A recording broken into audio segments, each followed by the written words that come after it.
अम्बे सर्वार्थ साधिके शरण में त्र्यंबके गौरी नारायणी नमोस्तुते।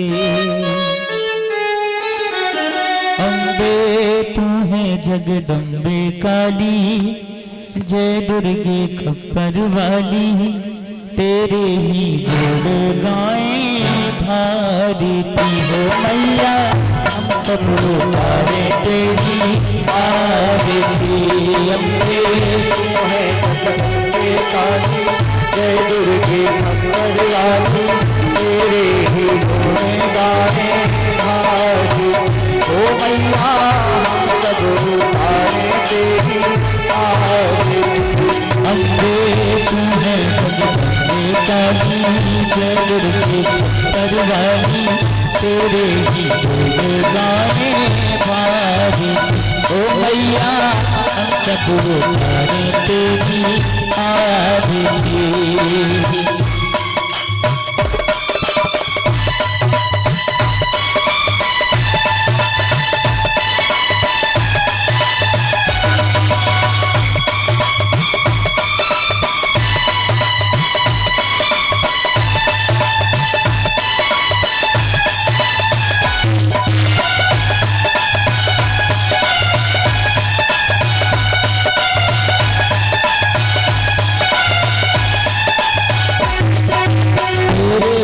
जनों पर मैया भीड़ पड़ी है भारी माँ, तेरे भक्त जनों पर मैया भीड़ पड़ी है भारी माँ, तेरे भक्त जनों पर मैया भीड़ पड़ी है भारी माँ, तेरे भक्त जनों पर मैया भीड़ पड़ी है भारी माँ। दानव दल पर टूट पड़ो माँ, दानव दल पर टूट पड़ो माँ, करके सिंह सवारी सासा से वाली, अष्टे भुजाओं वाली, दुखियों की दुखड़ेगी वाली ओ मैया, सब उतारे तेरी आरती। अम्बे तू है जगदम्बे काली, जय दुर्गे खप्पर वाली, तेरे गुण गाएं भारती हो मैया, हम सब उतारे तेरी आरती।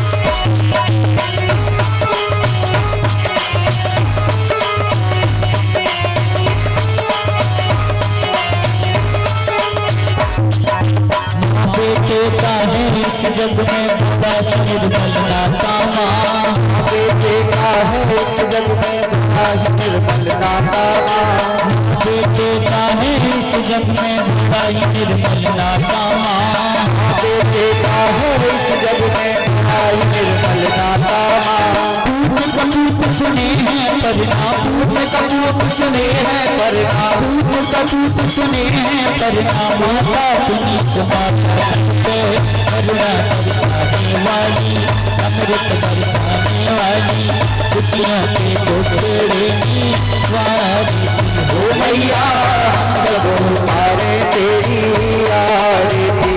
अम्बे तू है जगदम्बे काली, जय दुर्गे खप्पर वाली, तेरे ही गुण गाएं भारती हो मैया, सब उतारे तेरी आरती।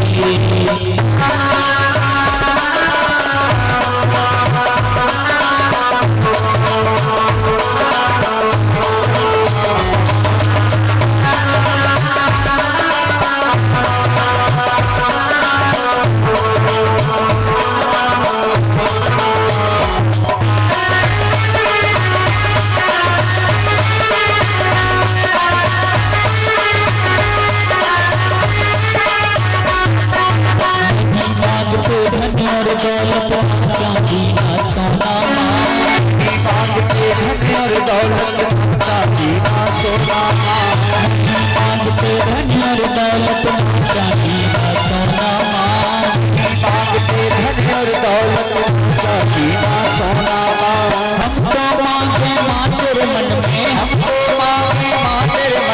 एक छोटा सा कोना सबकी बिगड़ी बनाने वाली, लाज बचाने वाली, सतियों के सत्य को संवारी। ओ मैया हम सब उतारे तेरी आरती। तू है जगदम्बे काली, जय दुर्गे खप्पर वाली, तेरे ही गुण गाए गाए। ओ मैया हम सब उतारे तेरी आरती।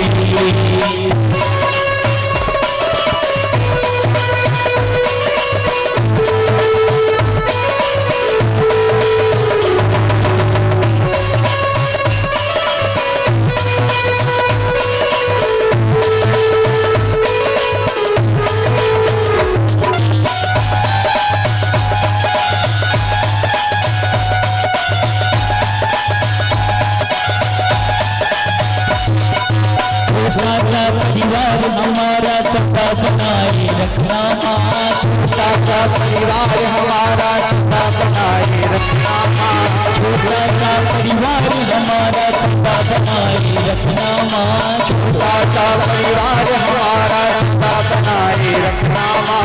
हम दुखियों पे हो मेरी मैया, हम दुखियों पे हो मेरी मैया, हम दुखियों पे हो मेरी मैया, हम दुखियों पे हो मेरी मैया। बनाए सबकी बिगड़ी बनाने वाली, लाज बचाने वाली, दुखियों के टोकरे वाली। ओ मैया हम सब उतारे तेरी आरती।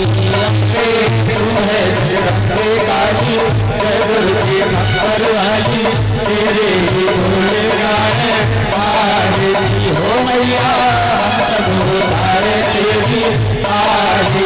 हो मैया हम सब उतारे तेरी आरती। तरुपूरी पारम भावतारम संसार सारम मुझमेंद्रारम सदावरम भक्तवादी तन्नवा कालमाला रघुतारिकाय कालमाला सुरेकाय गंभराय जय गंभराय नमः शिवाय नमः शिवाय। त्वमेव माता च पिता त्वमेव त्वमेव बन्धुः त्वमेव त्वमेव विद्या त्वमेव त्वमेव सर्वं देव देव त्वमेव सर्वं देव देव त्वमेव सर्वं देव देव। आराधिक्यं समर्पयामि हिमलेन शीतलीकरणं पुष्पै देवादिवन्दनम् आरोग्यार्थे देवादिवन्दनम् आत्मादिवन्दनं चक्षुर्वन्दनं मा वन्दनपुष्पाञ्जलिः। नानासुगन्धपुष्पाणि तथा कालोद्भवानि च पुष्पाञ्जलिं मया दत्त्वा ग्रहण परमेश्वरी। बोलिए व्यास जी महाराज की जय। देवी भागवत महापुराण की जय। परम ज्योति माई की जय। हरि ओम। हनुमते नमः।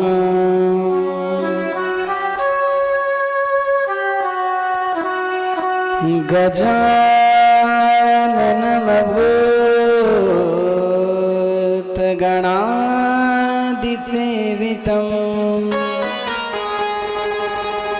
कपित्थजम्बूफलचारुभक्षणम् उमासुतमशोकविनाशकारकम् नमामि विघ्नेश्वरपादपङ्कजम्। लम्बोदरं परमसुन्दरमेकदन्तम् रक्ताम्बरं त्रिनयनं परमं पवित्रम्। उद्यद्दिवाकरविभोज्ज्वलकान्तिकान्तम् विघ्नेश्वरं ईश्वरं सकलविघ्नहरं नमामि। ध्यानमूलं गुरोर्मूर्तिः पूजामूलं गुरोर्पदम् मंत्रमूलं गुणोर्वाक्यं मोक्षमूलं गुरुकृपा। अतुलितबलधामं स्वर्णशैलाभदेहं धनजवनकृशानं ज्ञानिनामाग्रगण्यं सकलगुणनिधानं वानराणामधीशम् रघुपति प्रिय भक्तं वातजातं नमामि। या देवी सर्वभूतेषु बुद्धिरूपेण संस्थिता नमस्तस्यै नमस्तस्यै नमस्तस्यै नमो नमः। बोलिए जगत जननी जगदम्बा मैया की। परम मंगलमय परात्पर अकारण करुणामयी माँ पराम्बा जगदम्बा मैया को कोटि कोटि प्रणाम एवं आप समस्त श्रोताओं के हृदय में विराजमान माँ पराम्बा जगदम्बा मैया को भी इस व्यासपीठ से कोटि कोटि प्रणाम। अदृश्य रूप से विराजमान श्री हनुमंतलाल जी महाराज एवं YouTube के माध्यम से देख रहे आप समस्त भक्तजनों को भी इस व्यासपीठ से कोटि कोटि नमन, कोटि कोटि प्रणाम। जय माता दी, राधे राधे। आज कथा का सप्तम दिवस एवं विश्राम दिवस। कुछ लोग कहते भैया आज तो कथा समाप्त हो जाएगी, तो एक बात बतला दूं, भगवान की कथा कभी समाप्त नहीं होती। भगवान की कथा केवल विराम लेती।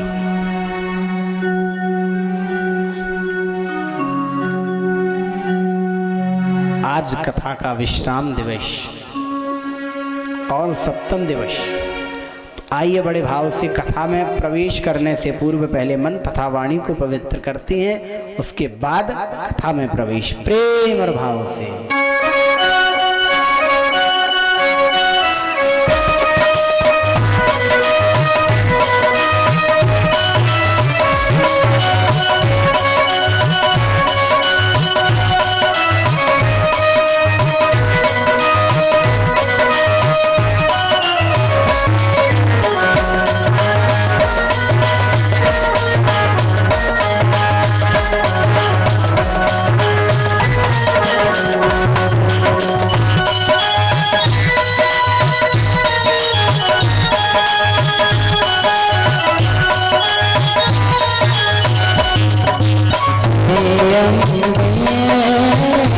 जगदम्बे जय अम्बे मां जगदम्बे जय अम्बे मां जगदम्बे जय अम्बे जगदम्बे जय अम्बे मां जगदम्बे जय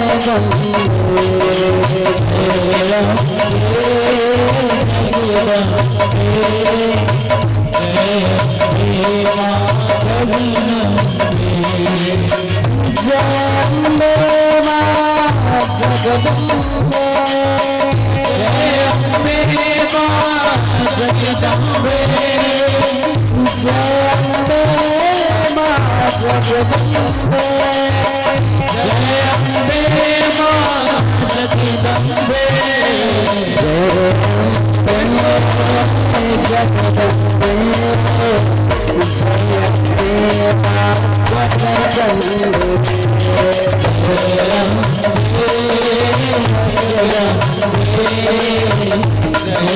बड़े भाव से ताली की से लगे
बोलिए जगत जननी जगदम्बा मैया की जय। प्रेम से बोलो।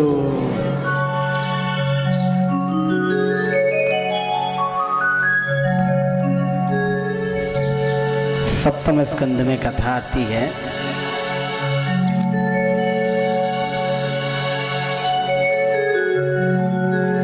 एक बार अज्ञानतावश एक कन्या से अपराध हो गया।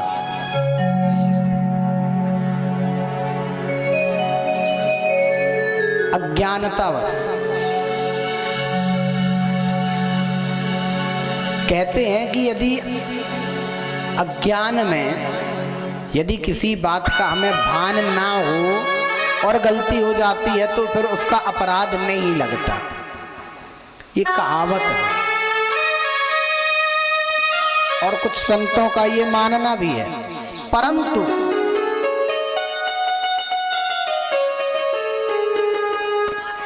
एक सूर्यवंश के राजा हुए, राजा शर्याती। उन शर्याती राजा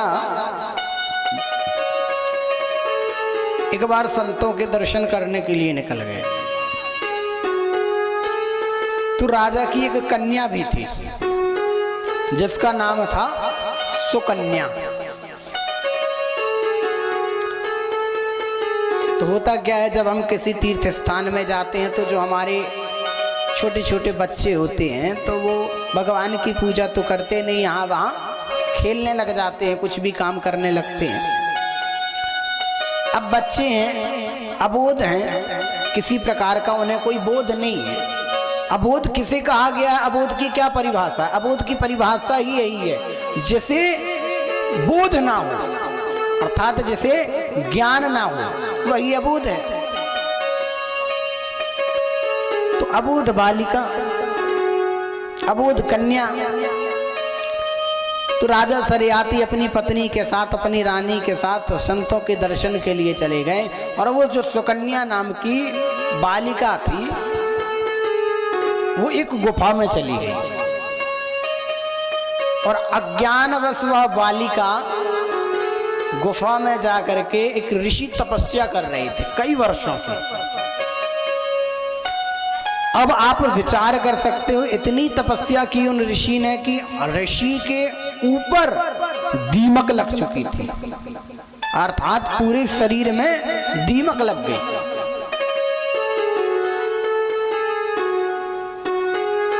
अब आप अंदाज लगा सकते हैं कि कितने वर्ष से वो तपस्या कर रहे होंगे। तो जो छोटी सी कन्या थी, बालिका थी, उसने विचार किया, बालिका ने, कि बच्चे होते हैं यदि कोई खिलौना देख लें तो कभी यदि कोई गुड़िया हाथ में आ गई तो पता चले हाथ ही निकाल दिया, कहो मुंडी ही लग कर दी। अब बच्चा है, उसके लिए तो वो खिलौना है। तो उसी प्रकार उस कन्या ने भी क्या किया,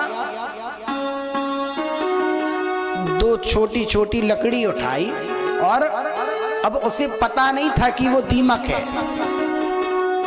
उसे ये लग रहा था कि केवल दीमक है, उसके अंदर कोई नहीं है। और उसने लिया और गुच्छी दिया। अब जहां उसने दीमक में वो लकड़ी को डाला, वहां पर उन ऋषि के नेत्र थे।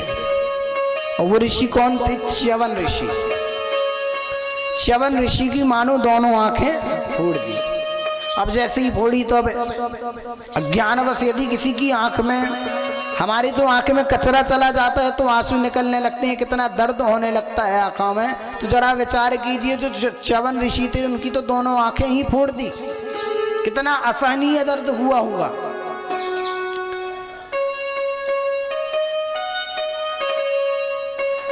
और जैसे ये सब सुना तो बेचारी जो छोटी सी अबूझ बालिका थी भाग गई। जैसे ही वो भागी तो उस चीख की, च्यवन ऋषि की चीख की पुकार सुन लिया था शर्याती राजा ने। दौड़ करके आया गुफा में। अब चूंकि अंधा तो हो चुके थे, दोनों नेत्र जा चुके थे, तुरंत जल निकाला और जल निकाल के श्राप देने लगे, जिसने भी मेरा यह हाल किया है, और मैं उसको इतना कहा ही कि राजा शर्याती चरणों में गिर पड़े, कहने लगे प्रभु क्षमा कीजिए, श्राप मत दीजिए, सुन तो लीजिए। कहने लगे कौन हो तुम? क्या तुमने ही मेरा यह हाल किया? कहने लगे नहीं नहीं प्रभु, ये हाल मैंने तो नहीं किया, लेकिन कारण तो मैं ही हूं। अर्थात आप मुझे जो दंड देना चाहते मुझे दीजिए।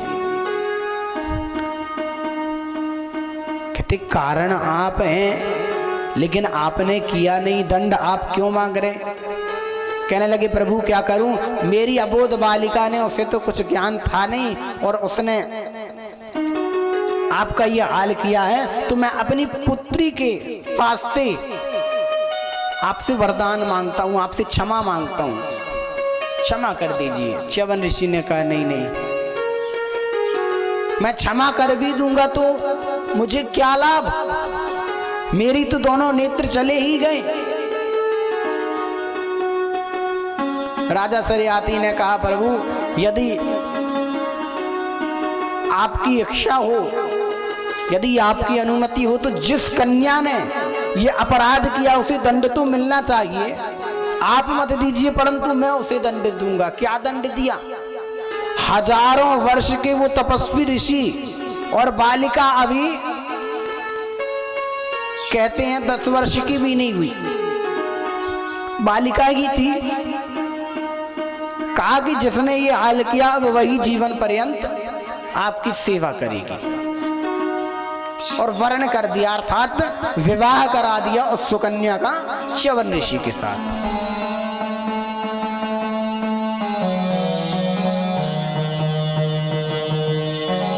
और राजा सरियाती चले गए।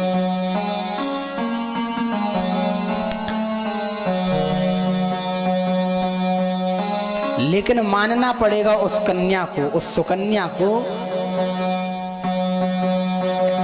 कि पिता की इच्छा से ना चाहते हुए भी उसने विवाह किया।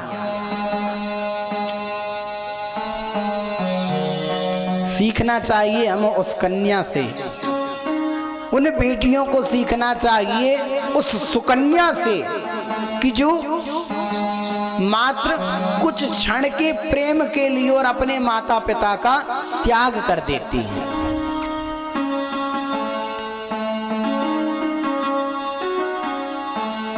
अर्थात कहने का तात्पर्य ये है कि आज कितने ही इस कलयुग में कैसे कैसे प्रपंच हो रहे हैं।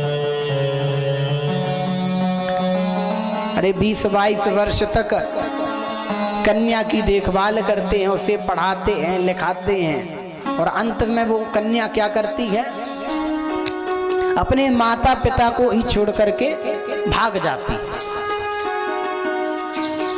और यदि पिता कुछ कहता है तो क्या कहती है? अरे पापा आपने किया क्या है मेरे लिए?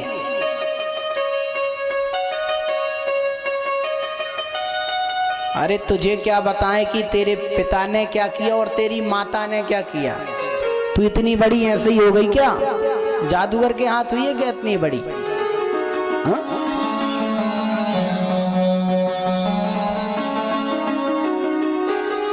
तो कहने का भाव कि वो सुकन्या अब उन्हें अपना सर्वस्व मान करके चलती, पति ही उसके लिए सब कुछ थे।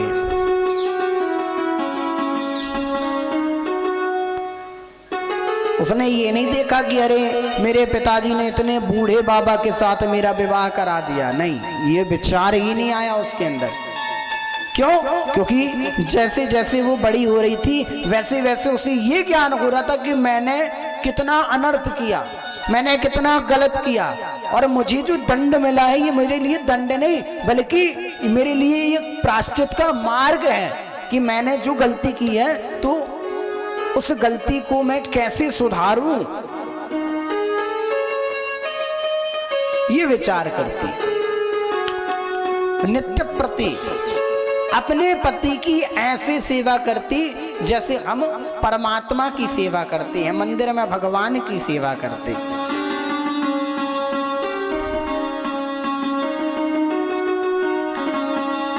कहावत है ना, कलयुग के किसी फिल्म डायरेक्टर ने भी लिखा है, अच्छा है बुरा है कैसा भी है तेरा पति मेरा देवता है। तो कहने का भाव कि सुकन्या के मन में भी यही भाव कि अरे कैसे भी हो, बूढ़े भी क्यों ना हो, दुबले पतले ही क्यों ना हो, लेकिन ये मेरे लिए देवतुल्य हैं, अर्थात देवता की तरह हैं, और बस सेवा करती रहती है।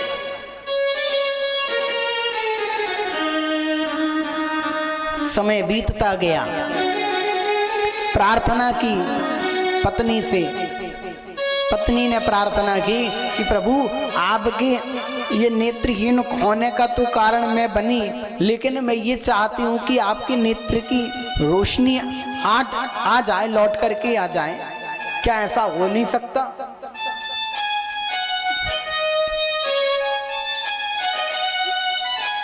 च्यवन ऋषि ने कहा हो तो सकता है, परंतु उसके लिए आपको अश्विनी कुमारों के पास जाना होगा। किसके पास? अश्विनी कुमारों के पास। अश्विनी कुमार कौन है? अश्विनी कुमार हैं वैद्य, देवताओं के वैद्य।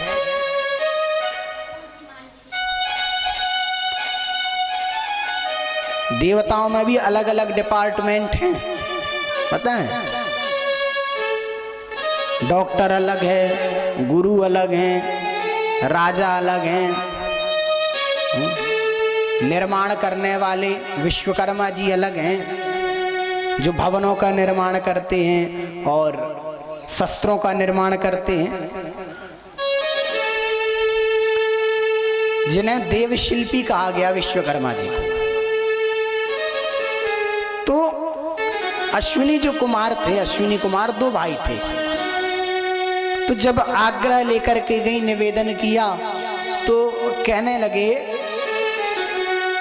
अश्विनी कुमार से कहा सुकन्या के प्रभु मेरे जो पतिदेव हैं उनके आंखों की रोशनी आप लौटा दीजिए और उन्हें यौवन संपन्न कर दीजिए, अर्थात उन्हें यौवनता प्रदान कर दीजिए। और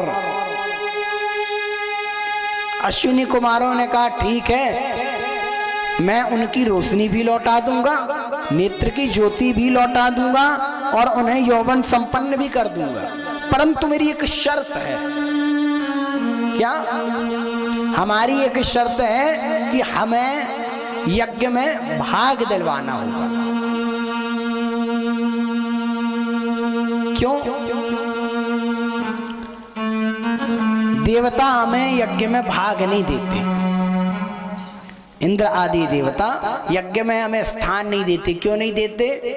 क्योंकि अश्विनी जो कुमार हैं वो हैं वैद्य। तो देवता ने एक बार देखा कि जब इन्हें भाग दिया जा रहा है तो कहने लगे अरे भैया इनको कौन बिठा लेगा, ये तो बस दिन भर काटा पीटी करते रहते हैं, वैद्य हैं, अब डॉक्टरों का क्या काम होगा चीरा फाड़ी करना।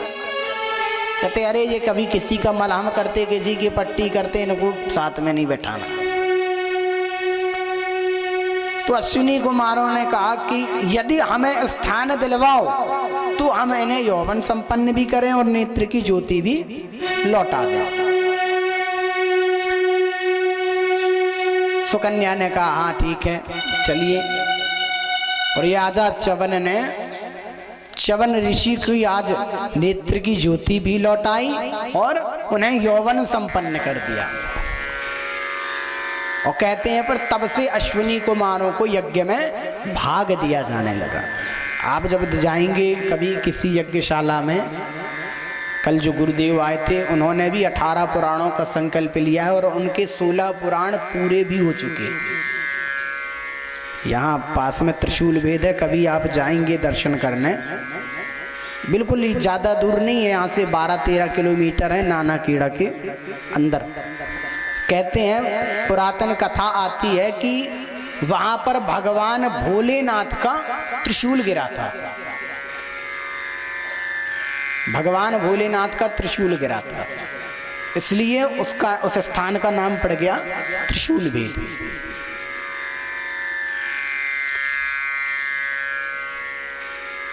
और कहते हैं त्रिशूल वेद जैसे ही हम मंदिर पहुंचते हैं तो मंदिर पहुंचने से 10 कदम पहले ही एक नदी निकली हुई है। उस नदी का नाम है भोगवती गंगा। कहते हैं उस गंगा को पार करने के लिए आपको अपनी चरण पादुकाएं उतारनी ही पड़ेगी, और यदि आप अपनी चरण पादुकाएं नहीं उतारते, मुझे नहीं उतारते हैं, तो कहते फिर उसका कुछ ना कुछ मूल्य चुकाना ही पड़ेगा, क्योंकि देवी को ऐसे तो पार कर नहीं सकते।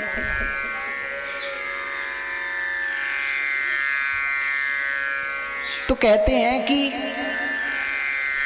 च्यवन ऋषि यौवनता को प्राप्त हो गए, अश्विनी कुमारों को भाग मिलने लगा। कहाँ पर भाग देते हैं? यज्ञशाला के मंडप में उन्हें भाग दिया जाता है। एक खंभ लगा होगा, उसमें अश्विनी कुमारों का भी नाम लिखा होता है। प्रेम से बोलो। समय गुजरता गया, अब यौवनता को भी प्राप्त हो गए। जैसे ही यौवनता को प्राप्त हुए तो क्या हुआ, राजा शर्याती ने सोचा कि बहुत समय हो गया है, जाऊं और जाकर के अपनी पुत्री को देख करके आऊं, च्यवन ऋषि महात्मा ऋषि को भी देख करके आऊं कि उनकी सेवा कर रही है कि नहीं। तो जैसे ही आज गुफा में प्रवेश करते हैं, राजा शर्याती जैसे ही गुफा में प्रवेश करते हैं तो क्या देखते हैं कि मेरी पुत्री किसी पराये मर्द के साथ बैठी हुई। क्यों? क्योंकि उन्हें कुछ ये भान नहीं था कि च्यवन ऋषि तो यौवनता को प्राप्त हो चुके हैं, बुढ़ापे से आज यौवन हो चुके हैं, जवान हो चुके, उन्हें नहीं पता था। जैसे ही आया देखा तो अब कोई भी पिता हो अपनी पुत्री को यदि ऐसे देखेगा तो कितना क्रोध आएगा। लिया खड़ग निकाली, तलवार निकाली और जैसे ही मारने को दौड़ा कि खड़े हो गए च्यवन ऋषि और कहने लगे, ठहर जाओ शर्याती, मैं ही च्यवन ऋषि हूं। और सारी कथा बतला दी कि मुझे ऐसी यौवनता प्राप्त हुई, मेरे नेत्र की ज्योति अश्विनी कुमारों ने लौटा करके दी।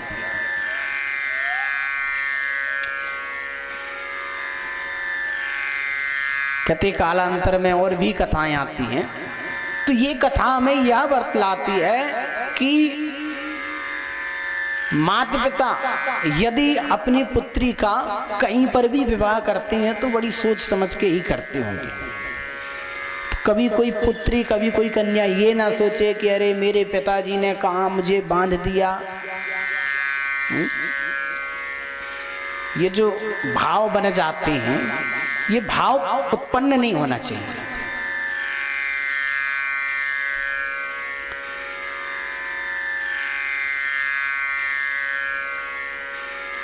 हमें जो अच्छा लगता है हमें वो प्राप्त नहीं होता।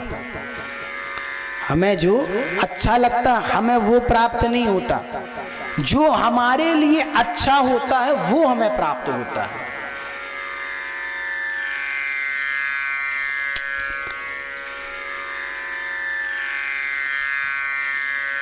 ऐसे ही एक सुंदर सती प्रसंग आता है। मां बराम्बा जगदम्बा मैया ने एक अवतार लिया था, सती अवतार। सती अवतार में मैया का बड़ा सुंदर विवेचन बतलाया गया।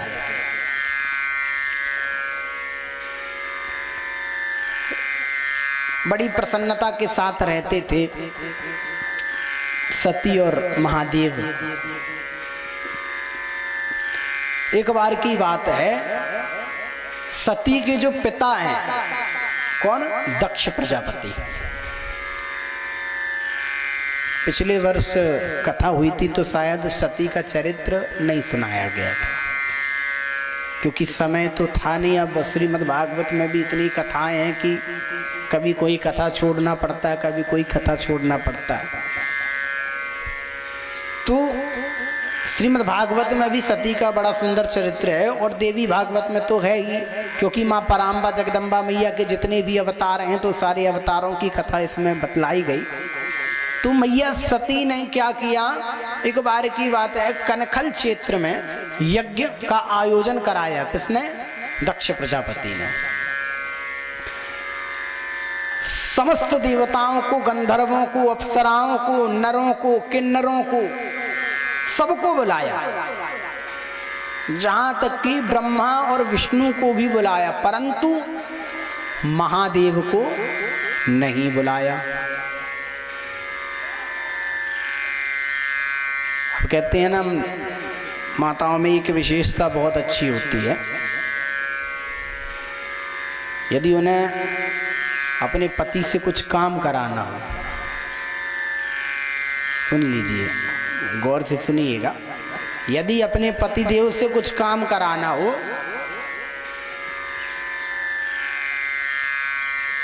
तो क्या करती हैं? कोई भी काम हो, किसी भी विषय में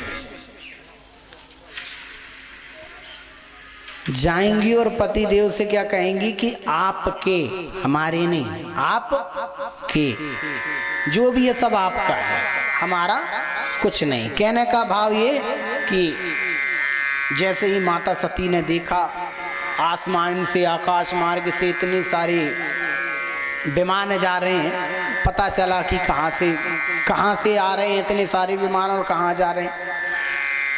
अब एकदम से हमारे शास्त्री नगर में इतनी सारी गाड़ियां आए और कहीं किसी क्षेत्र में जाएं तो पता तो चल जाता कि कहाँ से आई हैं और कहाँ जा रही।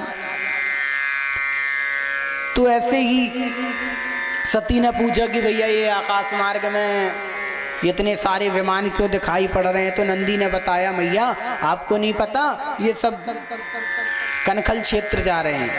कहते क्यों? कहते वहां पर आपके पिताजी ने यज्ञ करवाया है, सबको बुलवाया। तो मैया ने पूछा क्यों, हमारे यहाँ निमंत्रण पत्र नहीं आया? कहते नहीं आया।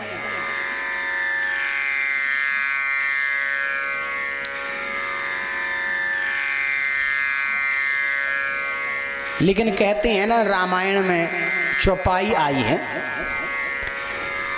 मात पिता गुरु प्रभु ग्रह गेगा, मात पिता गुरु प्रभु ग्रह गेगा, जाइए यहाँ बिन संदेगा,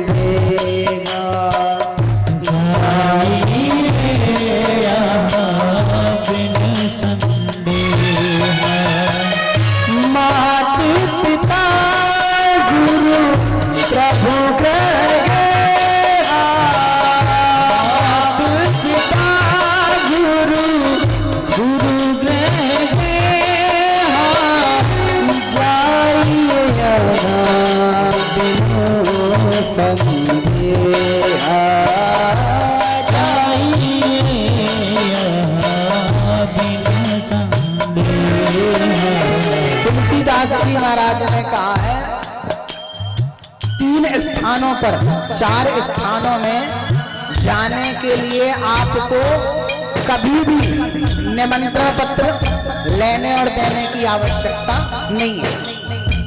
पहला स्थान कौन सा? माता पिता का। जब हमें कभी अपने माता पिता के घर जाना हो तो पहले क्या बोलते हो कि मम्मी भिजवा दो कार्ड, इनसे बोल दो। इच्छा हुई तो पहुंच गई स्कूटी लेके, बताओ।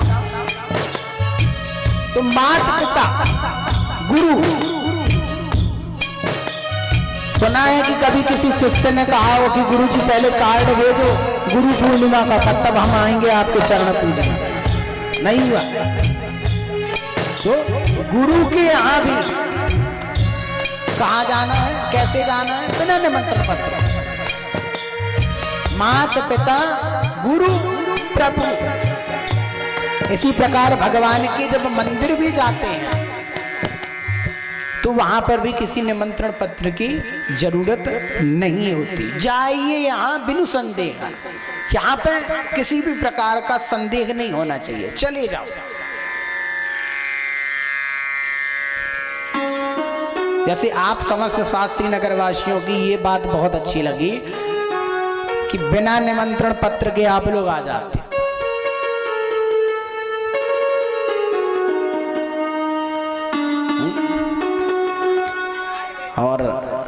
वो बात अलग है कि हमारे छप जाते हैं तो हम दे देते हैं, इसलिए दे देते हैं कि भैया कोई ये ना कह सके कि पंडित जी हमने तो अपनी तरफ से सब कार्य किया, लेकिन मान लीजिए ये तो दूसरा पुराण था, हमने दे दिया, हो सकता है अगले वर्ष व्यस्तता ज्यादा हो जाए, कार्ड ना छप पाए फिर, तो इसलिए अभी बतला दें, मात पिता प्रभु गुरु ग्रह गया। तो चूंकि ये यज्ञ स्थान है, श्रीमद् देवी भागवत का यह स्थान है, तो यहाँ किसी निमंत्रण पत्र की आवश्यकता नहीं है। लेकिन एक बात और होती है, मैया सती जाकर के अपने भोले बाबा से कहती हैं, क्या कहा उन्होंने कि प्रभु जी आपको एक बात पता है? भोले बाबा कहने, भोले बाबा तो त्रिकालज्ञ हैं, सब कुछ जानने वाले हैं, त्रिकालदर्शी। कहने लगे क्या बात? कहती आपको नहीं पता, आपके ससुर जी कनखल क्षेत्र में बहुत बड़ा यज्ञ करा रहे। कौन करा रहा है? आपके ससुर जी। ये नहीं कहा कि मेरे पिताजी, आपके ससुर जी। क्यों? मनाना है पति देव को। अब यदि ये कह देंगे कि हमारे पापा करवा रहे, हमारे पिताजी करवा रहे, तो जाएंगे क्या? कहेंगे तुम्हारे पिताजी करवा रहे तो तुम जाओ, लेकिन आपके ससुर जी करा रहे हैं तो अब आप तो जाओगे, और अब आप जाओगे तो साथ में तो मुझे ले जाओगे। क्यों? अरे भैया मान लो हम अकेले ही चले गए, मान लो कौन उन्हें चाय तक की ने पूछी, तो जा तो रहे ही हैं, पेट्रोल तो लगा ही रहा है, चलो बैठ जाओ तुम अब साथ में, चलो। तो मैया सती क्या कहती कि आपके ससुर जी के यहाँ हो रहा है। भगवान ने कहा नहीं नहीं। भगवान क्यों नहीं गए? क्योंकि निमंत्रण पत्र नहीं आया। हाँ, सबके यहाँ नहीं आता तो ठीक था, लेकिन वो भगवान की बात है।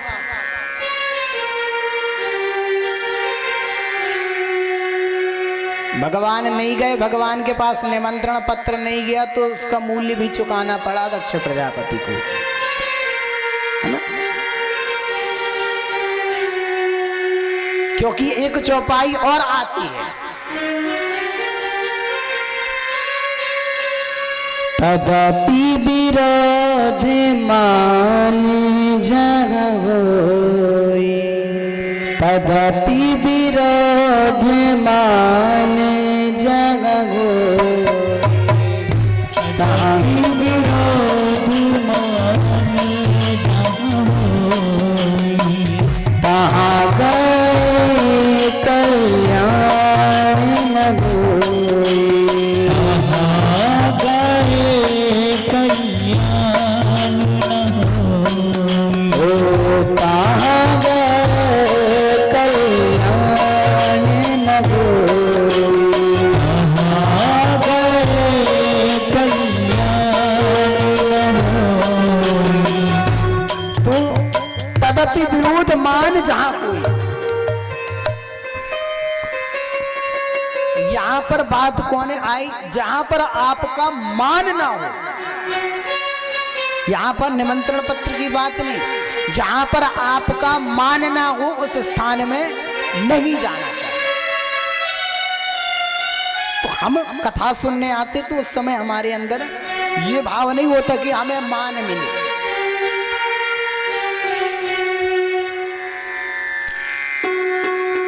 तो मैं YouTube के माध्यम से भी समस्त भक्तों को ये बतला देना चाहता हूँ कि कभी ये भाव मत लाइए कि आप अपने गुरुजी के यहाँ गए हुए हैं। और होता क्या है, कभी कभी अब इतने भक्त बैठे होते हैं, गुरुजी की दृष्टि पड़ नहीं पाती है कि कब कौन आया।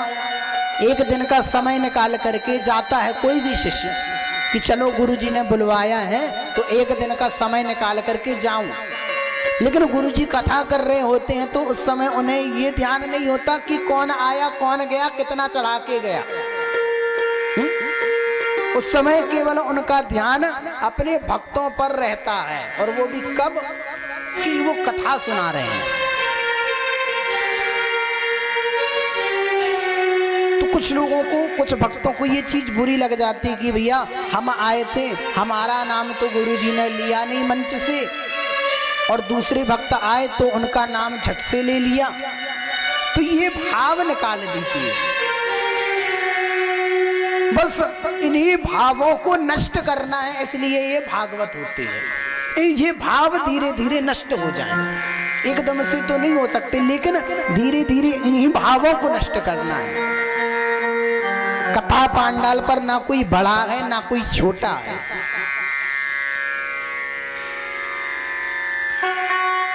तो कहने का भाव ये है कि जहां पर आपका सम्मान ना हो उस स्थान पर मत जाओ। बोले बाबा का सम्मान नहीं हुआ, क्यों? क्योंकि ब्रह्मा विष्णु के पास तो निमंत्रण पत्र गया, लेकिन ब्रह्मा विष्णु भी वहां नहीं गए। क्यों?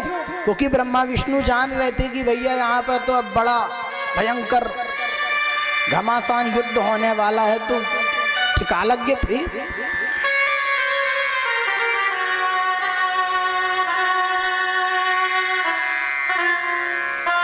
एक संत ने बड़ी सुंदर बात लिखी है।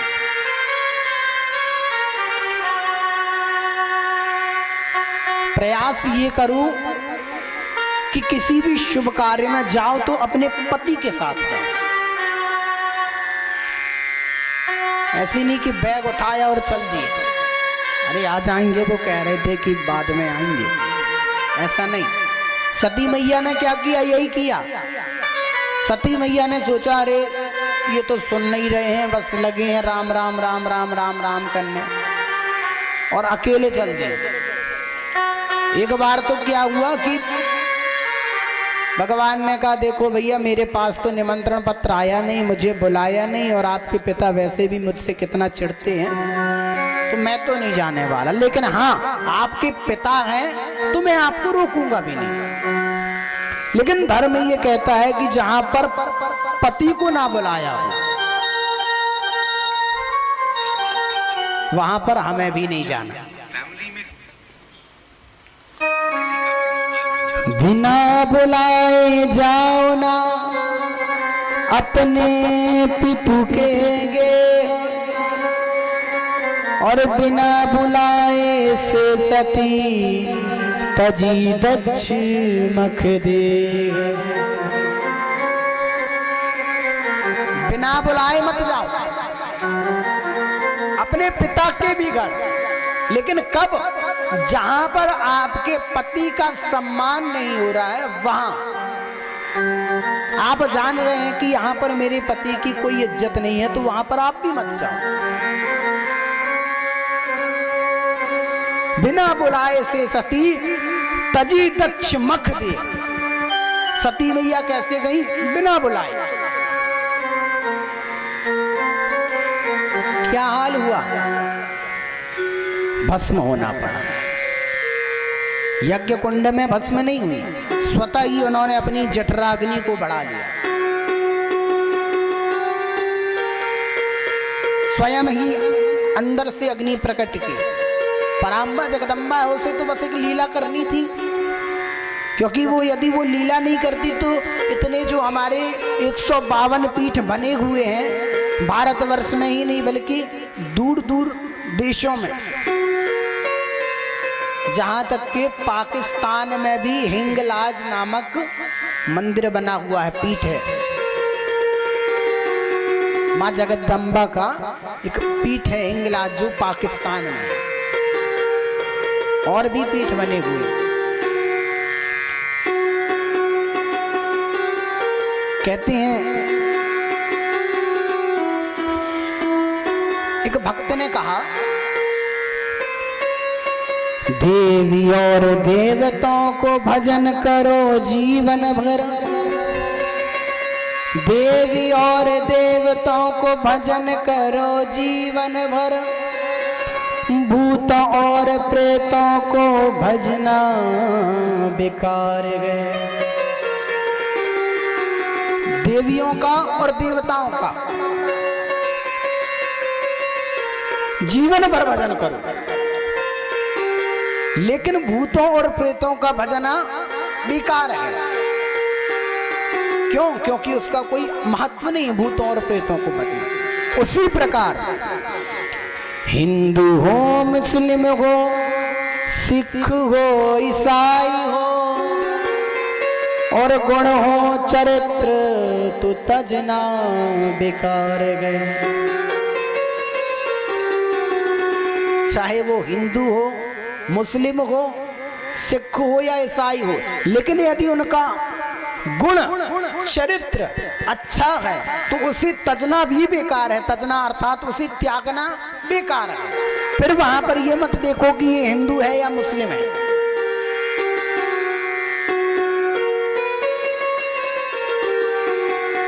क्योंकि सबसे बड़ा जो धर्म है वो हिंदू धर्म और मुस्लिम धर्म, ये सब ये तो अभी इस कलयुग में बनाए गए। सबसे बड़ा धर्म है तो वो है मानव धर्म, मनुष्य धर्म। गुण हो चरित्र तो तजना बेकार है, मत तजिए।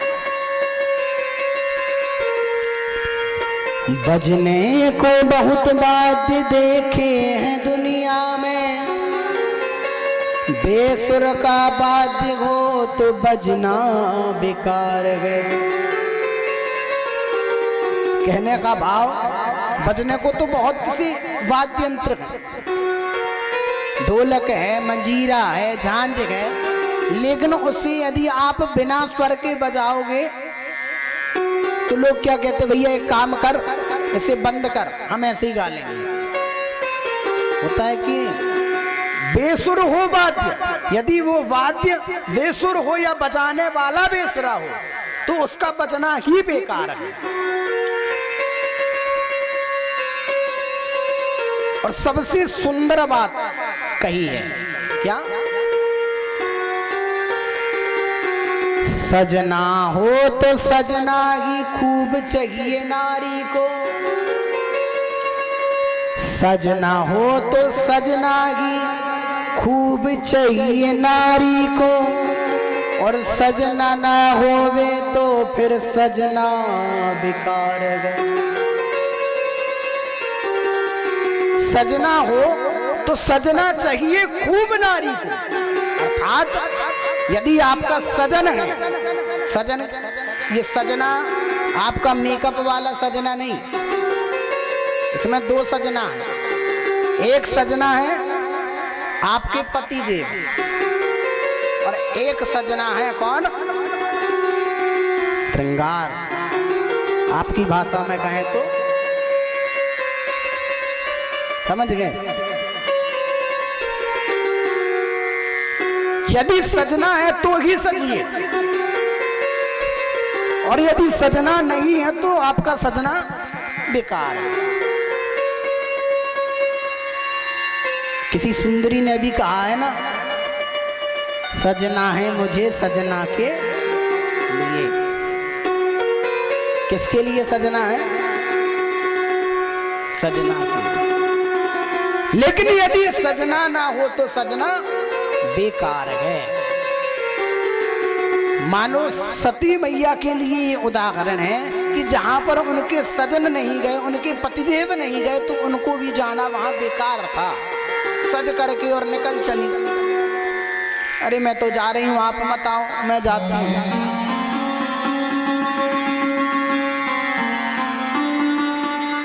देह को भस्म करना पड़ा, यज्ञ का विध्वंस हुआ। भोले बाबा तो बड़ा प्रेम करते थे मैया से,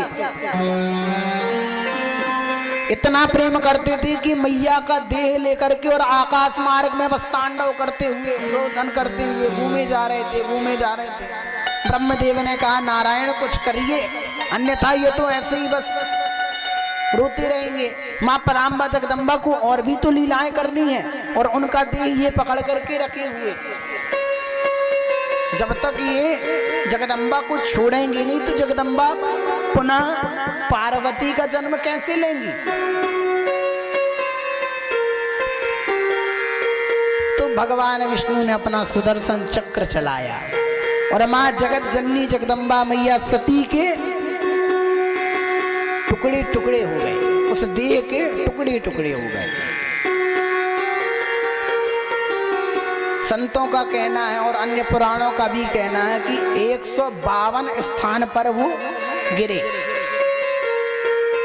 एक एक टुकड़ा, कोई टुकड़ा कहीं गिरा, कोई टुकड़ा कहीं गिरा। तो हमारे मध्य प्रदेश में कुछ स्थान हैं, जैसे कि मैहर आप जाते होंगे तो मैहर में क्या गिरा, माता रानी का हार गिरा। मैहर में गिरा हार तो वो बन गया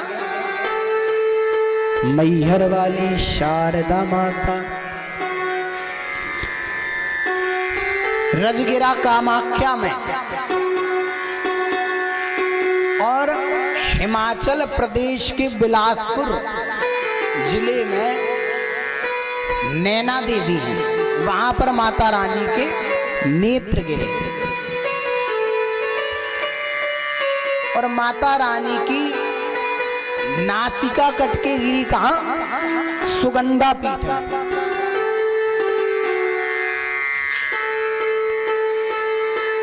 और माता रानी का जो कंठ है वो गिरा कहां जाकर के, अमरनाथ में। और कात्यायनी माता, वहां पर उनका केश पास गिरा, केश होते हैं ना बंधे हुए केश गिरे।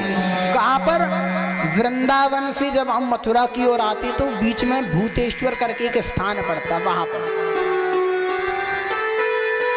और विशालाक्षी नाम की जो माता है वो वाराणसी में मणिकर्णिका के घाट पर माता रानी के कान की मणि गिरी, तो वो मणिकर्णिका घाट पड़ गया जहां पर विशालाक्षी नाम से मैया प्रसिद्ध है। और अभी पिछले 1.5 वर्ष पहले दीपावली में हमारी भागवत हुई थी हिमाचल प्रदेश में, तो वहाँ ज्वालामुखी मैया भी है, वहां पर माता रानी की जिह्वा गिरी थी। तो ऐसे अन्य अन्य स्थानों पर मैया रानी के कहीं कोई अंग गिरा, कहीं हथेली गिरी, कहीं घुटना गिरा। अभी 152 टुकड़े हुए थे। आइए माँ पराम्बा जगदम्बा मैया के दर्शन करने चलते हैं, भाव के साथ प्रेम से बोलो। चलो बुलावा, चलो बुलावा आया है, आपने बुलाया है। चलो बुलावा आया है, बुलाया है। रखे रानी माँ ने दरबार लगाया है, बुलावा आया है, बुलाया है।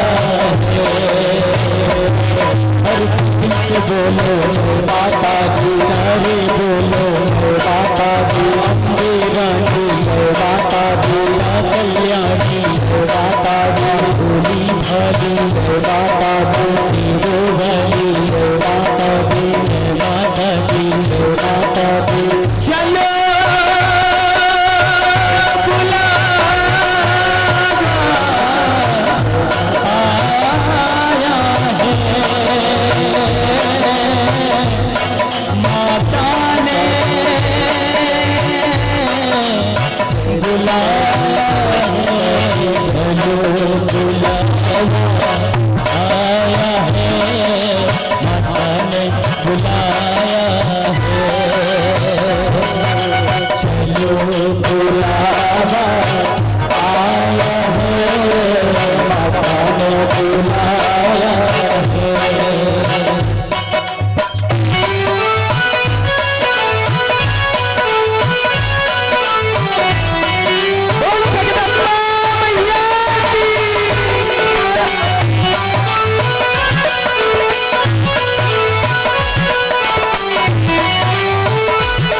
सारी के मानो का ओ रखता देख रही है मैया अपने आँख के तारों का रखता देख रही मैया तारों का रखता देख रही है मैया आँख के तारों का हो हवाओं का एक झोंका ये संदेशा लाया है लो बुलावा आया है माता ने बुलाया है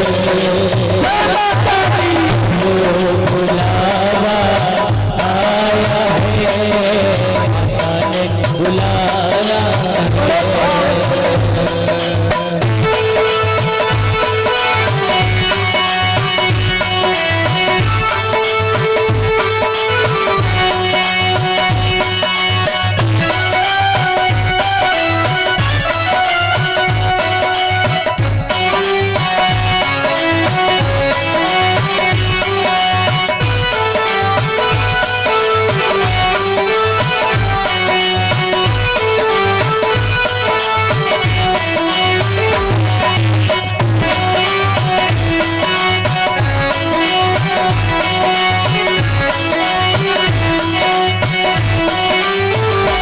माता दी माता दी माता दी जय माता दी कहते जाओ जाने वालों को चलते जाओ तुम मत देखो अपने पाँव उठाया दो चलते जाओ तुम मत देखो अपने पाँव उठाया दो जितने जीतना तू सहाय उतना चैन पाया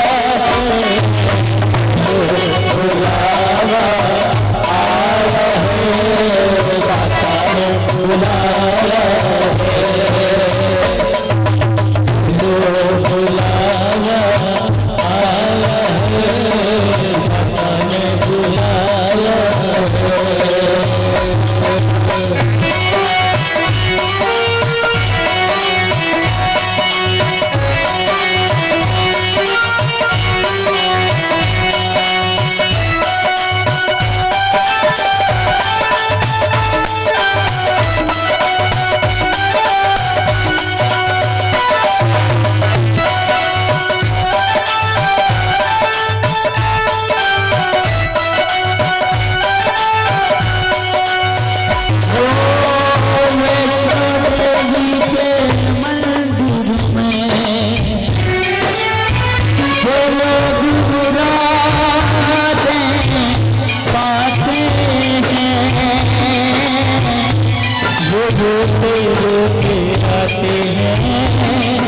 हंसते हंसते जाते हैं रोते रोते आते हैं हंसते हंसते जाते हैं रोते रोते आते हैं हंसते हंसते जाते हो मैं भी मांग के देखूं जिसने जो मांगा वो पाया है लो बुलावा आया है माता ने बुलाया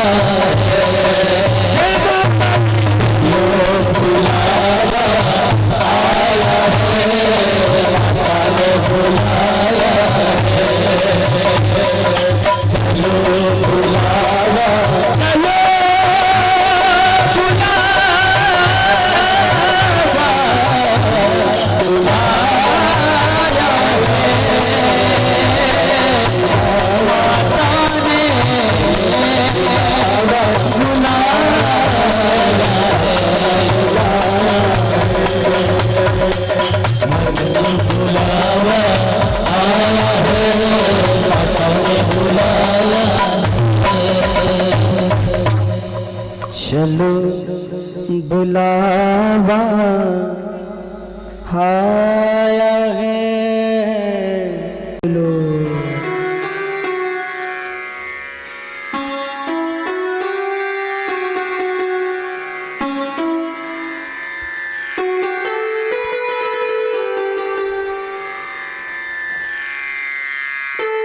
शंकर जी के परिवार में कौन कौन है? किसी को पता है? बताओ मैया। शंकर जी के परिवार में कितने सदस्य हैं? 4। कौन कौन? मम्मी पापा और दोनों लड़का, बस। कितने? वाहन की बात नहीं कर रहे हम, वाहन तो उनके पास इतने हैं कि कितने हैं?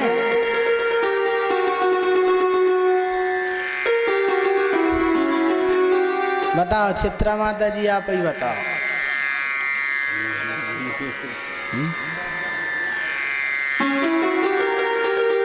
प्रेम से बोलो। भगवान भोलेनाथ के 2 पुत्र तो हैं ही, 2 बेटियां भी हैं। कितनी बेटी हैं? 2 बेटी। और शायद एक बेटी का नाम तो सभी ने सुना होगा, मनसा देवी। कौन? मनसा देवी। आज सोमवार है इसलिए ये कथा आ गई, और चूंकि सब देवियों की ही कथाएं हैं, तो अब जिनके बारे में पता है उनकी कथा बताने से क्या मतलब। तो माँ मनसा देवी, भजन भी है, माँ मनसा देवी मेरी लाज रख दे, बिगड़े काज करते। ये मनसा देवी है कौन? कहां से आई, कैसे उत्पन्न हुई?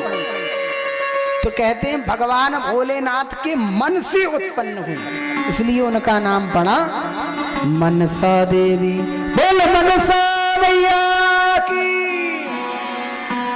प्रकट तो हो गई, हाथ जोड़ लिया, कहने लगे मैया। मैया कहने लगी मनसा देवी, प्रभु कहाँ जाऊं? तो भोले बाबा कहते जाओ और अपना स्थान बना लो। जैसे इंद्र को स्थान मिला, वरुण को स्थान मिला, सभी देवता पूजे जाते हैं। हमारे पुत्र गणेश पूजे जाते हैं, कार्तिकेय पूजे जाते हैं, उसी प्रकार आपको भी स्थान मिल जाएगा, चले जाओ।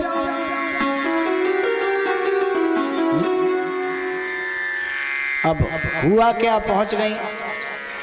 सबसे पहले मृत्यु लोक में आई। मृत्यु लोक में आने के बाद सभी से कहने लगी, मैं मनसा देवी, मैं भोलेनाथ की पुत्री, मेरी पूजा करो। अब जितने मृत्यु लोक के निवासी हैं सब यही कहें, राम कृष्ण बलराम वराह विष्णु नारायण शंकर कार्तिकेय गणेश जी कम थे जो तुम और आ गई। हम नहीं पूजते। कोई कहता अरे हमारे इष्ट राम है, कोई कहता हमारे इष्ट हनुमान है, कोई कहता ये फलाने दिखाने। सबने अपने अपने देवताओं का नाम ले लिया। सबके इष्ट होते हैं कि नहीं? इष्ट ही प्रधान है। तो मनसा देवी थोड़ा निराश हो गई, और निराश होकर के अब मृत्यु लोक को छोड़ दिया, स्वर्ग लोक में गई। इंद्र से कहने लगी, इंद्र कहते भैया हम तो खुद ही चाहते कि कोई हमारी पूजा कर ले, तुम कह रही हो हम तुम्हारी करें, हम खुद ही चाह रहे। इंद्रलोक में भी ठिकाना नहीं। भगवान के पास आ गई लौट के। बोले बाबा से कहने लगी, पिताजी मेरी तो कोई पूजा कर ही नहीं रहा, आप ही बताओ ना कि आपको कोई ऐसा भक्त हो जो मेरी पूजा कर सके, मैं वहीं जाऊं। काहे को मुझे यहाँ वहां भटका रहे हो? पिताजी ने कहा जाओ कुबेर लोक जाओ, महाराज कुबेर ही हमारे बहुत बड़े भक्त हैं। वहां गए कुबेर लोक, लौट आए। कुबेर लोक में भी इनकी पूजा नहीं हुई। कुबेर जी ने कहा भैया हम तो महालक्ष्मी को पूजने वाली,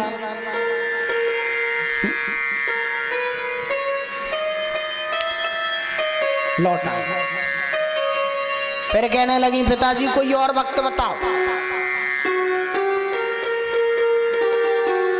अब भेजा कहाँ? राजा बलि के पास। कहाँ पर?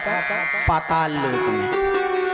कहा जाओ वहां पर तुम्हारी पूजा होगी, क्योंकि वहां पर तुम्हारी ही नहीं सभी की पूजा होती है, क्योंकि वहां पर अतिथि को देव तुल्य माना गया।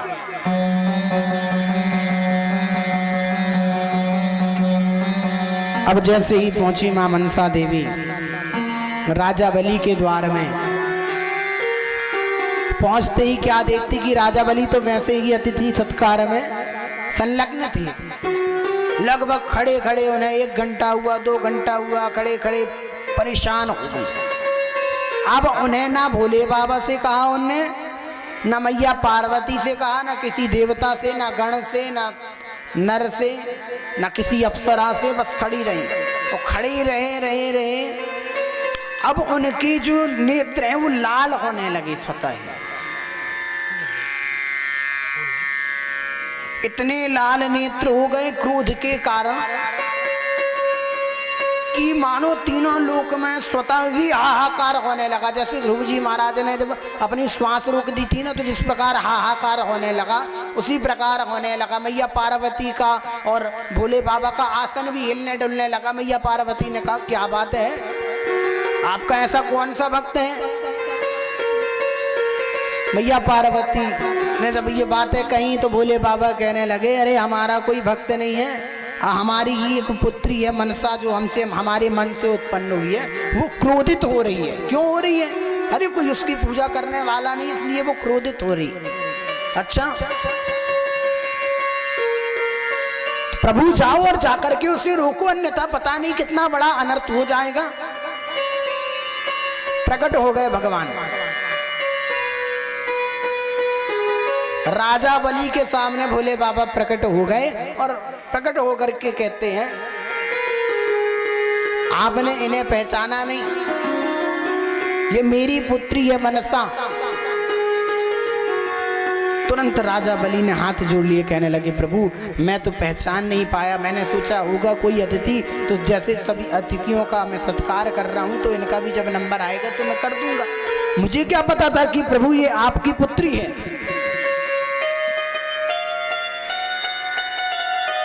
राजा बलि ने भी कह दिया प्रभु अतिथि है तो मैं स्वागत कर देता हूं, परंतु मेरी भी इष्ट आप जानते हो, आप हैं, आपसे ना ज्यादा मैं किसी को मानता हूं। और नेत्र लाल हो गए मनसा की, चूंकि उत्पन्न किया किसने? भगवान ने की। अब भोगना किसी पड़ा? भगवान को की। मनसा देवी कहने लगी पिताजी आपने मेरे साथ बहुत बड़ा अपराध किया है और इसके भागीदार भी अब आप ही होंगे। और जो ही ये बात कही कि भगवान ने कहा रुक जाओ मैं तुम्हें एक वरदान देता हूं। क्या वरदान दिया?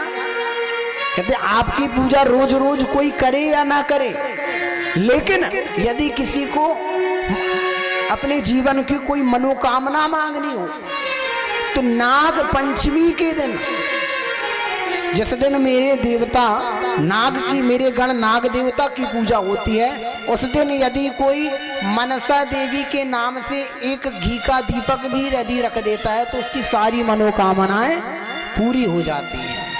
बोलिए मनसा मैया की जय।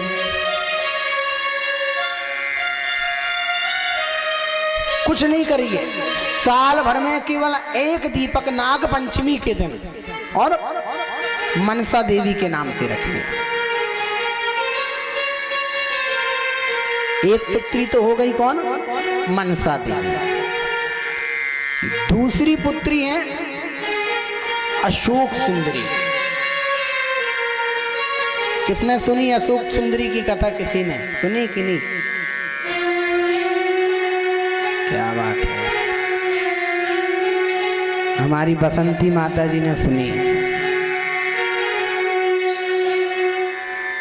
नहीं जानते? कैसे जानोगे? यहाँ की हो तो जानो ना।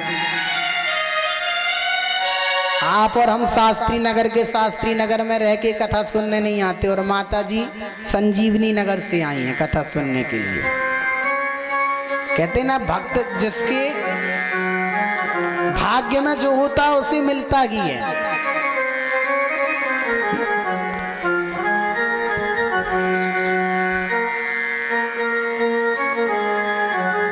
तो कहते हैं कि अशोक सुंदरी, जन्मेजय ने पूछा व्यास जी महाराज से कि प्रभु ये तो बताइए अशोक सुंदरी है कौन, कहां से प्रकट हुई, क्या ये भी भगवान के मन से ही प्रकट हुई, क्या भगवान का कोई अंग है? क्योंकि भगवान भोलेनाथ के एक एक अंग से मानो एक एक देवी और देवता उत्पन्न हुए। रुद्राक्ष कहां से उत्पन्न हुआ? तो कहते जब भगवान रुदन कर रहे थे तो जो अश्रु गिरे, अश्रु का पात हुआ, वही रुद्राक्ष बन गए। रौद्र रूप में जब भगवान थे उस समय जब भगवान रोने लगे और उसी समय रुद्राक्ष की उत्पत्ति हो गई।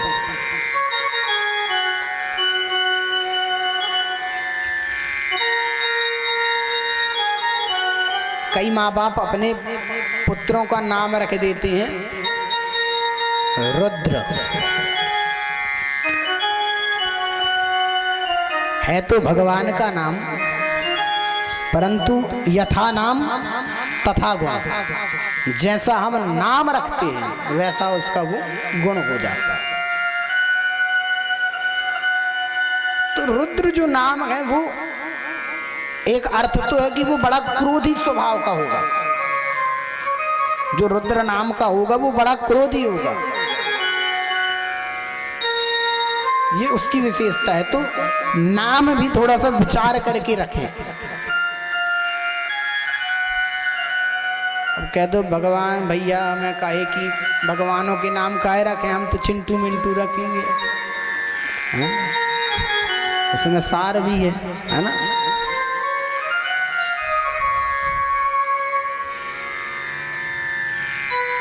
प्रेम से बोलो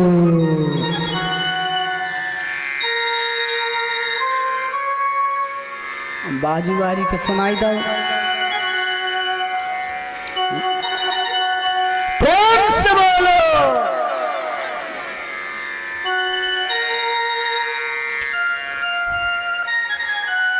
तो बताते हैं एक बार की बात है, भगवान भोलेनाथ मैया पार्वती के साथ नंदनवन गए घूमने के लिए। नंदनवन जाकर के भगवान माता पार्वती से कहने लगे कि बताओ ये आपको सरोवर कैसा लग रहा है, ये वन कैसा लग रहा है। मैया पार्वती कहने लगी वो सब तो ठीक है, आप मुझे यहाँ पर भ्रमण क्यों कराने लाए हैं, कुछ कारण है क्या, इस नंदनवन में कुछ विशेषता है क्या? कहने लगे हाँ, इस नंदनवन की विशेषता ये है वहीं पर एक अशोक नाम का वृक्ष लगा हुआ था जहां पर ये खड़े थे। कहने लगे यहाँ के हर वृक्ष लता पता में मेरा इतना प्रभाव है कि जिस वृक्ष के सामने खड़े होकर के और आप वरदान मांगोगे, जौन सा वरदान मांगोगे आपको मिल जाएगा। तो उस समय तो मनसा भी उत्पन्न नहीं हुई थी। तो मैया पार्वती कहने लगी हमारे तो दो दो पुत्र हैं ही, एक को मैंने उत्पन्न किया और एक आपकी कृत्तिका नक्षत्रों की कृपा से उत्पन्न हुए। गणेश को किसने उत्पन्न किया है? माता पार्वती ने। क्यों उत्पन्न किया ये पता?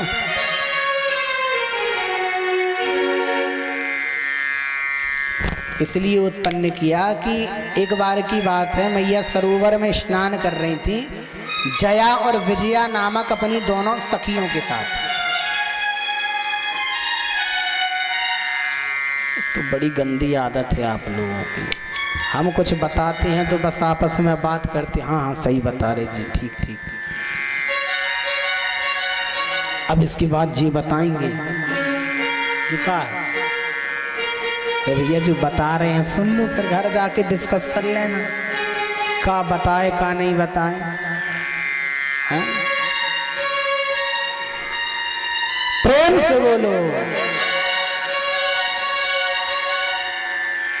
तो उनके पास जब पहरेदारी में लगाया गया किसे, नंदी बाबा को, बोले बाबा आए। नंदी बाबा ने केवल आग्रह किया, प्रभु माता ने आदेश दिया है कि मैं यहाँ पर किसी को आने ना दूं।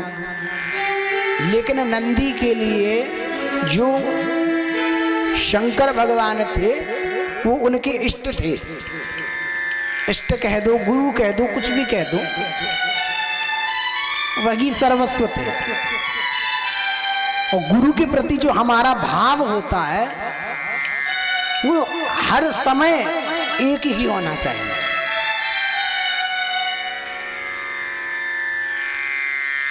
हमने देखा है कि जब कोई प्रधानता होती है, जब कोई विशेषता होती है, तो हम गुरु को वो स्थान देते हैं, वो पद देते हैं।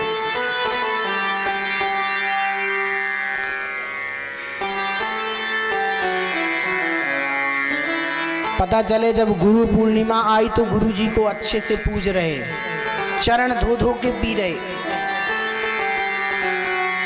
और पता चला यदि रास्ते में कहीं गुरु जी मिल गए तो गुरु जी दंडवत,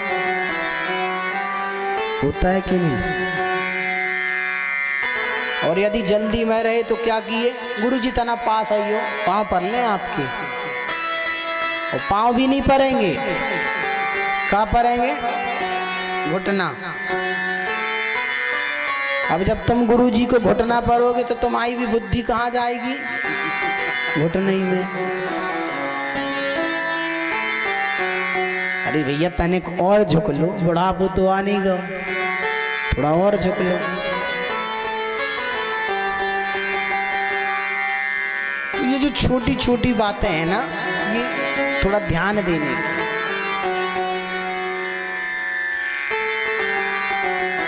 तो जब कोई किसी विशेष पद पर रहता तब तक उसकी प्रभुता होती है, फिर वो चली जाती है। अभी जो बात हम आपको बतला रहे तो आप बड़े ध्यान से सुनेंगे, लेकिन जब ये कथा समाप्त हो जाएगी उसके बाद जब हम बताएंगे तो अरे कहाँ कहीं ऐसे तो पंडित खूब घूमते हैं, हमारे तो रोज आते जाते। ये भाव आग ही जाता स्वतः, ये आपकी गलती नहीं है, ये कलयुग का प्रभाव। तो सबसे पहले हमें इस भाव को बदलना है। हमारे कुछ शिष्य हैं ऐसे, कुछ क्या मतलब जितने भी हैं तो भगवान की कृपा से ऐसे ही मिले। कहना चाहिए कि सरल ही है, सहज है। जैसा भाव हम उनके लिए रखते हैं वैसा ही भाव वो भी रखते हैं। और शिष्य केवल वो नहीं होते जिनने दीक्षा ली वही शिष्य हो, नहीं। जिन्होंने हमारी शिक्षा को भी प्राप्त किया वो भी हमारा शिष्य है। इसी प्रकार गुरु भी कई प्रकार के होते हैं। जो दीक्षा देता केवल उसे ही गुरु मत मानो, जिसने आपको शिक्षा दी उसे भी गुरु मानो। दत्तात्रेय जी महाराज के कितने गुरु थे, 24 गुरु। जहां तक कि दत्तात्रेय जी महाराज ने पृथ्वी को भी अपनी गुरु माना। क्यों माना, अरे पृथ्वी क्या है उसमें मानने लायक।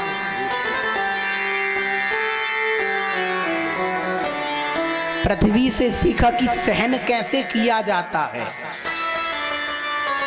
सहन अर्थात कि हम इतने पाप कर्म कर रहे हैं, इतना अत्याचार कर रहे हैं इस भूमि पर, लेकिन फिर भी पृथ्वी माता सहन कर रही है कि नहीं। कलयुग जिस गऊ को ताड़ना दे रहा था वो कौन थी, वो पृथ्वी ही थी। पृथ्वी को अपनी गुरु बनाया। और बड़ी सौभाग्य की बात है कि जब हम छोटे थे तो मालपानी पब्लिक स्कूल में पढ़े हैं 8वीं तक, और वहाँ पर हमें संस्कृत पढ़ाने वाली हमारी आदरणीय मंडलोई मैडम जी भी आई हुई हैं और साधुवाद धन्यवाद कि आपने हमें वह ज्ञान प्राप्त कराया और आज इस पद पर बैठ करके। और सबसे बड़े भाग्य की बात यह कि हमारी जो मैडम है उन्होंने भी हमें संस्कृत ही पढ़ाई और आज आप लोगों के सामने संस्कृत का ही वाचन कर रहे हैं। तो कहने का भाव ये है कि जिस प्रकार दत्तात्रेय जी महाराज ने 24 गुरु बनाए, हर किसी से कुछ ना कुछ सीखा है। जहां तक कि उन्होंने वैश्या से भी शिक्षा प्राप्त की।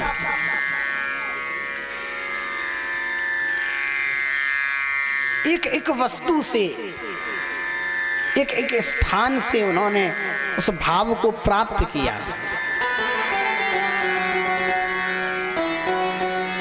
तो कहते हैं कि जो अशोक वृक्ष लगा हुआ था, जब भगवान कहने लगे माता पार्वती से कि एक काम करो, तुम्हें जिसकी भी प्राप्ति करनी हो, उन्होंने कहा अरे मुझे तो पुत्र तो है ही, दो एक पुत्री और चाहिए, बस पुत्री आ जाएगी तो मेरा जीवन धन्य हो जाएगा। भगवान ने कहा एक काम करो, इस वृक्ष के सामने खड़े होकर के हाथ जोड़ के प्रणाम कर लो, मांग लो। पार्वती मैया ने कहा प्रभु जैसे आप वैसे आपकी कृपा। इतने भोले भाले हो। अरे जे बताओ, जे पेड़ पौधे ही से लड़का बच्चा होने होते तो जे ब्याह काय के करते?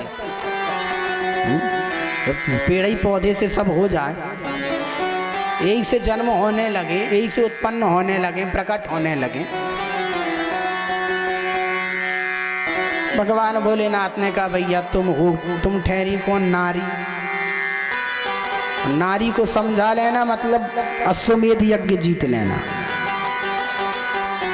भगवान ने कहा तुम्हारे जो समझ में आए तुम करो, मेरा काम था बताना तो मैंने बता दिया, मैं जाता हूं। अब भोले बाबा अपना विचरण करने लगे, नंदनवन देखने लगे और इधर माता पार्वती ने सोचा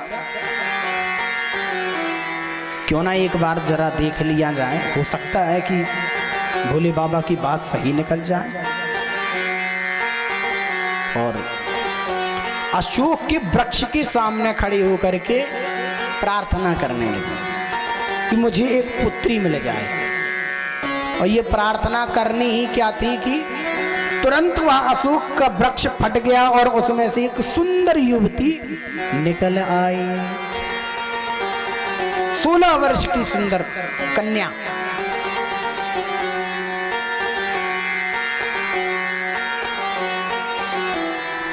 भोले बाबा घूम करके आए, देखा अरे ये कन्या कौन है? मैया पार्वती कहती क्या करूं, आप ही बता के गए थे, मैंने सोचा थोड़ा परीक्षा ले लूं, ये तो सही में प्रकट हो गई। अब एक और बलाए, लड़कियों को ब्याह कैसे होगा? सबसे बड़ी चिंता रहती है माँ बाप को कि लड़की की शादी कैसे हो, जब लड़की शादी के योग्य हो जाए। अब ये तो सीधे ऐसा प्रकट हुई 16 वर्ष की, 2 साल बाद विवाह करवाएंगे, क्या किया जाए?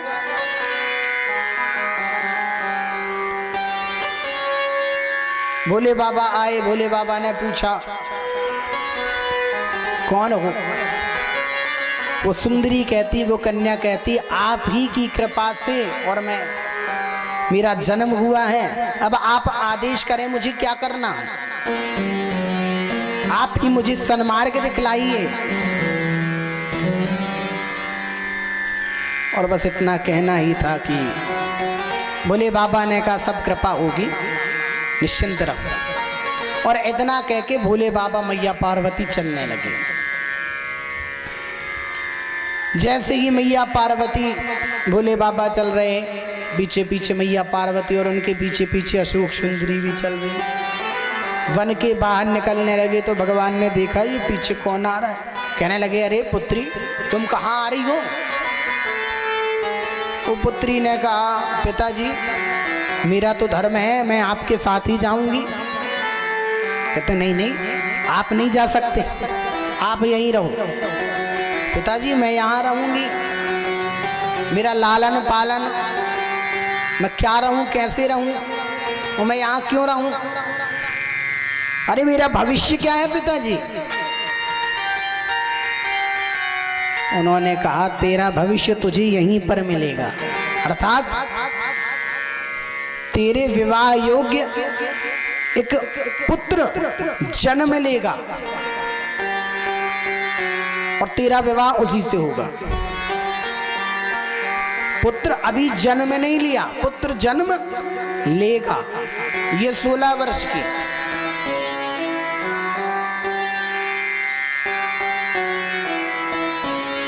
अब लेकिन पिताजी हैं, आज्ञा मानी, रहने लगी।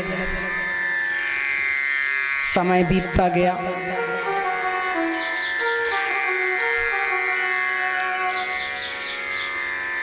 कहते हैं सूर्यवंश के एक प्रतापी राजा हुए, आयु नाम के राजा, जिनकी पत्नी थी इंदुमती। उन्होंने वशिष्ठ ऋषि से पुत्रेष्टि यज्ञ कराया पुत्र की कामना के लिए, लेकिन पुत्र तो हुआ नहीं, तो निराश रहने लगे। जब वशिष्ठ जी ने निराश देखा, सूर्यवंश के राजाओं में एक विशेषता थी, अर्थात सूर्यवंश में और चंद्रवंश में दोनों में एक विशेषता। क्या? सूर्यवंश में बड़ी ही देर में, बड़े ही कष्टों के बाद पुत्र होते थे। पुत्र हो या पुत्री हो, वंश की जो बढ़ोतरी है वो बड़ी मुश्किल से होती थी। जब तक आप कई यज्ञ न करा लें तब तक पुत्र नहीं होता। और उसी प्रकार चंद्रवंश में भी एक विशेषता कि जब तक युद्ध नहीं हो जाता तब तक विवाह नहीं होता। जब तक युद्ध, बिना तलवार निकले, बिना गदा निकले विवाह हो ही नहीं सकता, महाराज, संपन्न होएगा ही नहीं। वसुदेव का विवाह देखिए, वसुदेव देवकी का विवाह हुआ, संपन्न भी नहीं हो पाया, अर्थात विदा हुई ही थी कि कंस ने तलवार निकाली। और फिर देखो तो हमारे कन्हैया जी, इनको भी अपना सुदर्शन चलाना पड़ा, तलवार निकालनी पड़ी, और इनके एक विवाह में नहीं कई विवाह में युद्ध करना पड़ा। दूसरा विवाह हुआ तो ससुर जी से पहले लड़े, बाद में फिर लड़की ब्याह के लाए। बताओ, जाम्बवती से विवाह किए तो पहले युद्ध करना पड़ा ससुर जी से।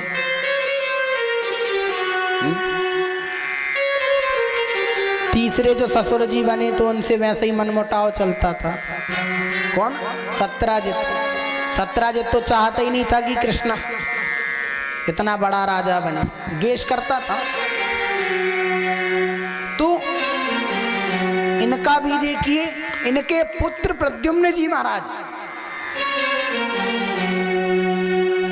जन्म लेते ही सम्रासुर नाम के दैत्य ने उन्हें, असुर ने हरण कर लिया। इनका भी जब विवाह हुआ प्रद्युम्न जी महाराज का, तो पहले सम्रासुर को मारा, तब इनका विवाह हुआ।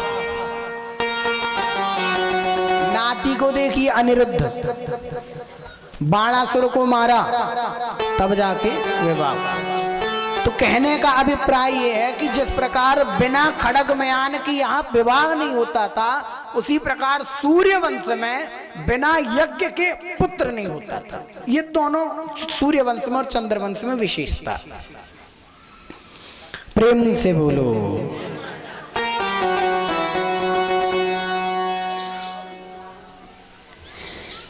काशी के वासी हैं शिव शंकर अविनाशी,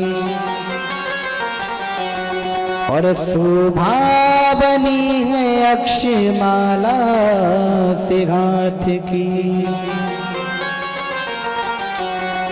डमरू त्रिशूल और कमंडल लिए है सदा, नंदी और भृंगी करें सेवा हरनाथ की। गांजा और भांग से प्रसन्न होते महादेव, आक और धतूर फूल फल करें सनाथ की।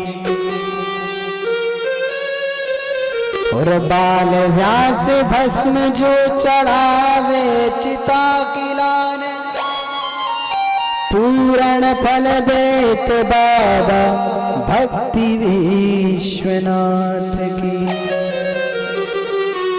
हर हर महादेव, बोल शंकर भगवान की।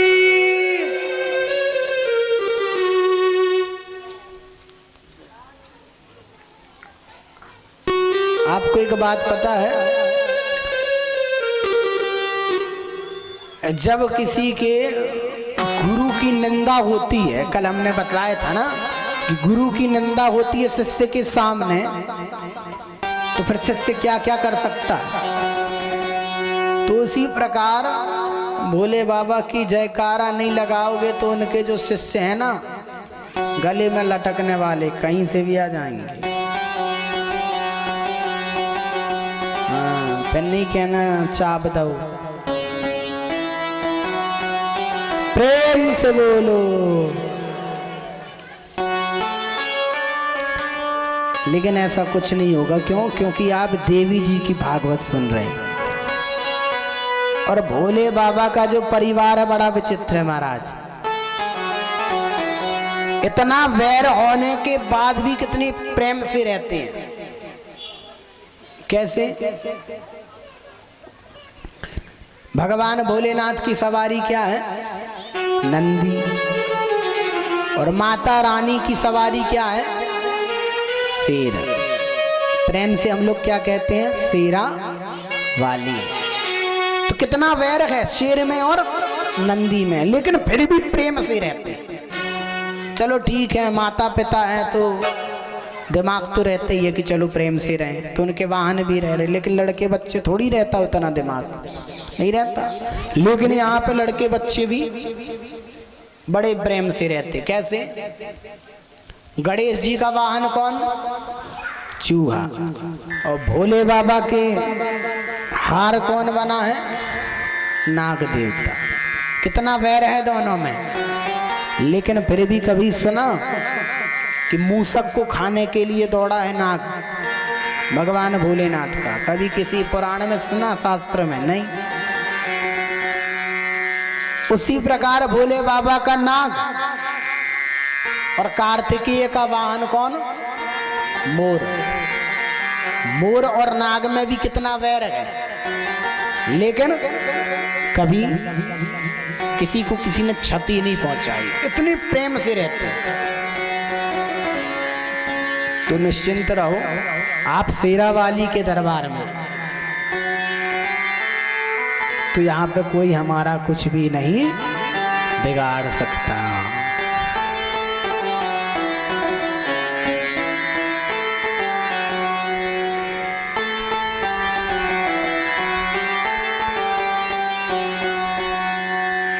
हे मैया जी सुध लेना हमारी, हे माता रानी, हे अम्बे रानी।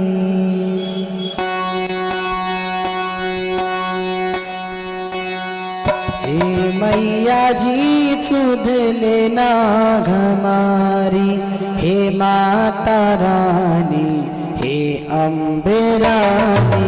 हे मैया जी सुध लेना हमारी, हे माता रानी, हे अम्बे रानी।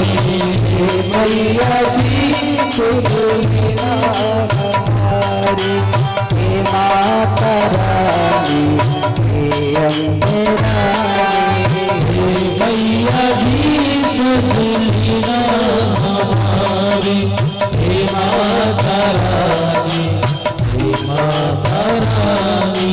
हे मैया जी सुध लेना हमारी, हे माता रानी, हे अम्बा रानी। हे मैया जी सुध लेना हमारी, हे माता रानी, हे अम्बा रानी। कब होगी मोह पे कृपा तुम्हारी, कब होगी मोह पे कृपा तुम्हारी। हे अम्बा रानी, माता रानी, कब होगी मोह पे कृपा तुम्हारी। हे अम्बा रानी, हे माता रानी।